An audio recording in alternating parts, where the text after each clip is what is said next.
Bonjour à tous. Dans cette vidéo, nous allons faire un voyage dans la plus belle bibliothèque du monde. Le mot Bible vient d'un mot grec, ta biblia, ça veut dire les livres. Donc en fait, la Bible n'est pas un gros livre, mais elle est une bibliothèque de livres. Ça peut être assez impressionnant d'oser se lancer dans la lecture d'un livre aussi épais. Mais dites-vous plutôt que vous entrez dans une bibliothèque. Dans cette bibliothèque, il y a deux grandes étagères.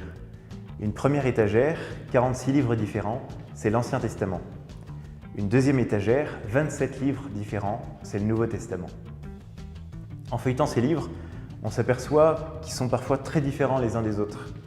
Dans un livre, on va trouver plutôt des récits d'aventure qui racontent la vie d'une ou de plusieurs personnes.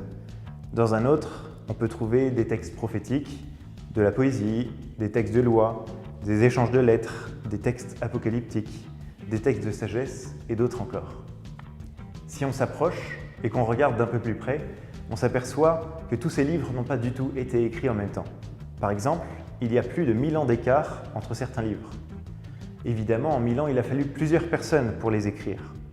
Si on fait le compte, il y a plus de 40 personnes différentes et plusieurs langues. Pour vous faire comprendre que la Bible n'est pas un gros livre, mais un ensemble de plusieurs livres, je viens de vous parler d'une grande bibliothèque. Dans mon exemple, ce qui est important, c'est que vous ayez compris ce que je voulais dire. Eh bien, la Bible, c'est pareil. La Bible, c'est la parole de Dieu qui prend notre langage et nos propres mots pour nous parler. Par exemple, dans l'Ancien Testament, en prenant soin des Hébreux qui étaient esclaves en Égypte, Dieu nous montre qu'il est toujours là, malgré les difficultés. Donc oui, la Bible dit vrai. Elle n'est pas un livre d'histoire, elle n'est pas un livre de physique, mais elle dit la vérité qui est Dieu. Quand on lit la Bible, quand on écoute les lectures à la messe, on lit et on écoute la parole de Dieu. Pourtant, cette parole de Dieu a été écrite par des hommes. Alors comment ça s'est passé?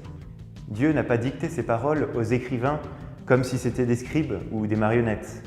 Au Concile Vatican II, l'Église a déclaré que, rédigés sous l'inspiration de l'Esprit Saint, les livres de la Bible ont Dieu pour auteur.